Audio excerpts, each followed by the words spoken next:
At the end of the day, even though this is a former Pac-10, Pac-12 team versus a former Big 8, Big 12 team, at the end of the day, this game's going to be won like any other Big 10 game in November. Can you run the ball? Can you stop the run?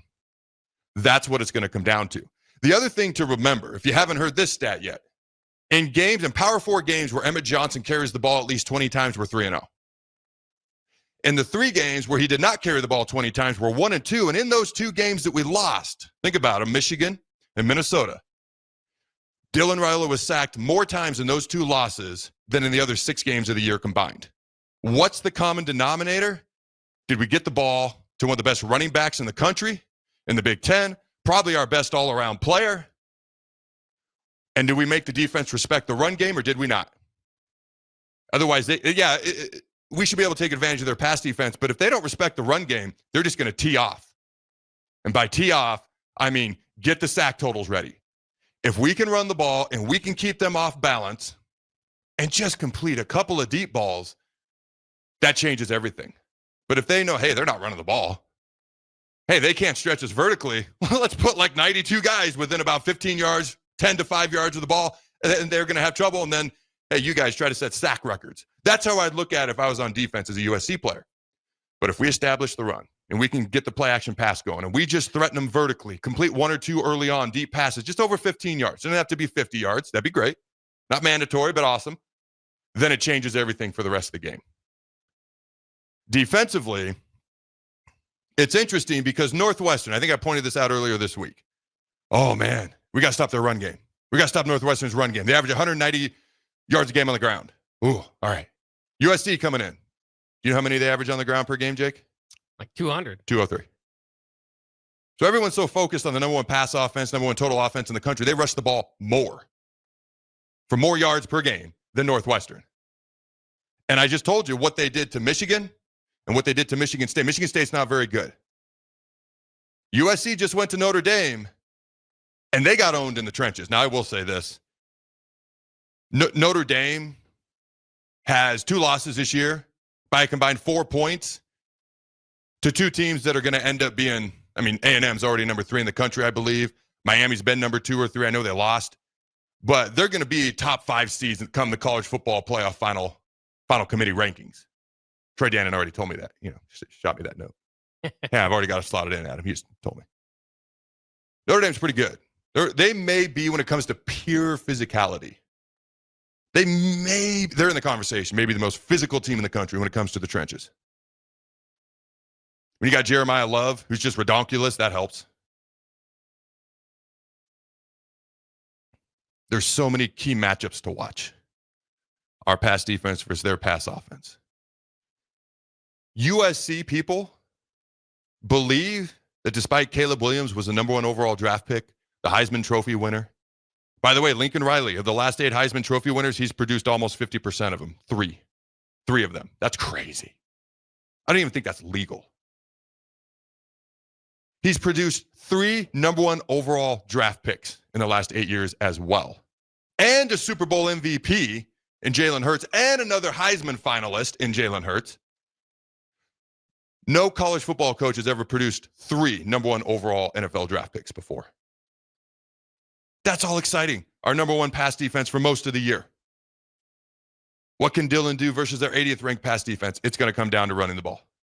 It's going to come down to 30, 40 degree weather. It's going to come down to an insane environment. It's going to come down to, can we keep them off balance, or at least make them respect the run game so they can't just tee off on our quarterback? Because we know, there's no question. Oh, will that no, we know what happens. We've seen it enough.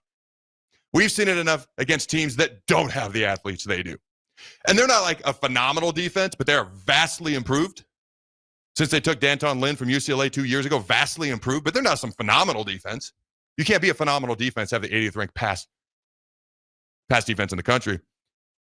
But when you're the 128th team in the country, when it comes to allowing sacks like we are, you better run the ball first. And as much as they throw the ball, as efficient as they are on offense, they're capable of big plays. Don't get me wrong. They're more efficient than they are dynamic offensively. A lot of that starts with being able to rush the ball for over 200 yards a game.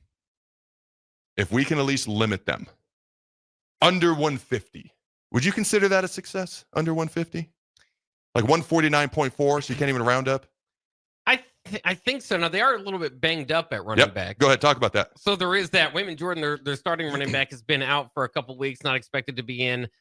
Eli Sanders, one of their backups, also out. So they're down to King Miller, and King Miller's been good. I don't expect him to, to have a bad game. He's had some pretty good games so far, and rushed for 158 against Michigan on nearly 9 yards a carry. So, I mean, he can go, and I expect that he will.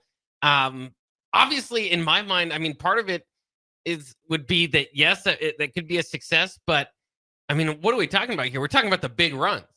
So if you hold them to 150 throughout the game steadily, sure. But if you have 150 and you do, for the most part, hold them down, but give up 2 long touchdown runs, that could bury you. Michigan. We held Michigan under 4 yards a carry, but they had, and I remember 37-yard run by Bryce Underwood, a 54-yard touchdown run. And I believe this, dude, I'm not looking at notes. This is recall. So I hope I'm right. I believe a 75-yard touchdown run down the left side of the field. That's what killed us. They could not consistently run the ball. We don't have to be consistently running the ball when you can gash teams like that. That's a phenomenal point. So they are short. They don't have a whole lot of running back depth. And it's about the big runs. That's a great point. You got anything else to add to that? No, I mean, so it's going to be looking out for them. I think when you look at the matchups, like you said, I think most of them are going to favor USC, unfortunately. I mean, it makes it hard to tuck yourself in, at least in my mind, to a Nebraska win. Obviously, that pass defense that we're talking about, number 2 versus number 1, that's an incredible matchup. But, I look at where, so USC is a little bit banged up there. Where I'm worried about is the opposite of where Nebraska's banged up. I know this is kind of going on in a different route here, but we know that sacks have been a problem. Number 15 in the nation, USC comes in averaging 3 sacks per game. And Nebraska's basically down to 2 offensive tackles that have played, right? And so, one of those, I'll say, with Elijah Pritchett, though he played well last game, is at least due for a high-profile mistake, if you want to put it that way, more often than not. So, I mean, I think there's just a lot of in the stat category that's going to be difficult for Nebraska to overcome. But you don't have to play them the whole season. You got to play them today, right? I mean, you have to play them tomorrow. So, throw that out. But matchup-wise, I think USC's an advantage there. The other one I wanted to ask you about, and maybe it's not fair because most of these were up-and-coming Baylor against Oklahoma, but Matt Rhule 0-5 against Lincoln Riley. Do you think does that factor into your thought process, all these numbers were thrown around? When you say 0-5, what does that mean? 5 chances to beat Lincoln Riley, one-on-one, head-on-head. Baylor versus Oklahoma, who's 0-4, then lost last year at USC.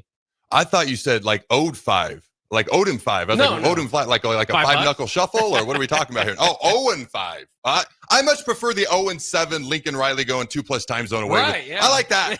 There's things that got to give here. Like something's got to give. Lincoln Riley and USC on the road, how we've done versus ranked teams. I mean, I've got the quote somewhere. I'm just going to paraphrase and roll with it. Troy Dannon yesterday, that was exciting. I think a good thing. Extending Matt Rhule for stability. I think we are building. I can't help but wonder if we're going to be significantly better in year 4, like I said yesterday, versus Matt Rhule typical year 3 jump.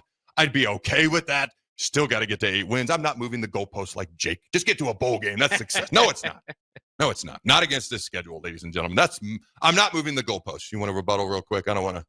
Well, I would not necessarily saying it's a successful season. I was saying the very bottom of showing progress is legitimately that's having not progress. Back-to-back bowl seasons. Back-to-back bowl seasons. It's not progress. Over like 9 years of not doing it. Is the tie progress?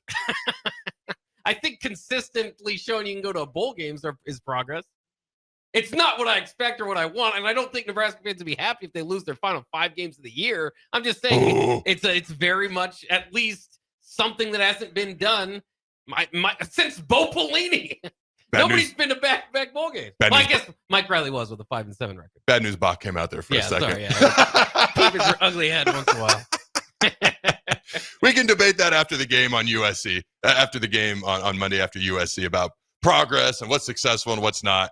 I just wanted to give you a little crap, to be honest with you.